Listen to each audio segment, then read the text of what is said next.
Malta għal darb'oħra ġiet imfaħra mill-Istitut Ewropew għall-Ugwaljanza bejn is-sessi għall avvanzi kbar li saru f'pajjiżna fl-aħħar 10 snin.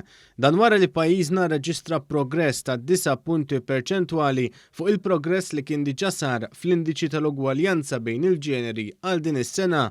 Is-Segretarju Parlamentari għall-Ugwaljanza u r-Riformi Rozjan Kutajjar innotati li l-aqwa prestazzjoni ta' Malta kienet fl-oqsma tal-impjieg, tal-ekonomija u s-saħħa.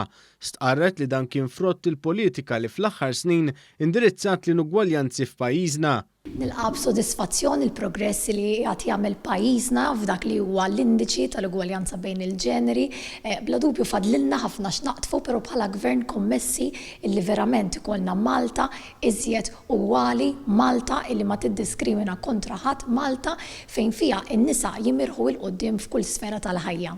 Hija notat ukoll li l-pożizzjoni ta' pajjiżna ser tkompli titjieb la darba jitħaddem il-mekkaniżmu li se jsaħħaħ ir-rappreżentanza ugwali fl-ogħla istituzzjonijiet tal-pajjiż. Hija notat ukoll kif din il-ġimgħa stess ġie ppreżentat fil-Parlament l-ewwel qari ta' abbozz ta' liġi b'numru ta' emendi li ser jelimina d-diskriminazzjoni fit-tfassil ta' atti notarili.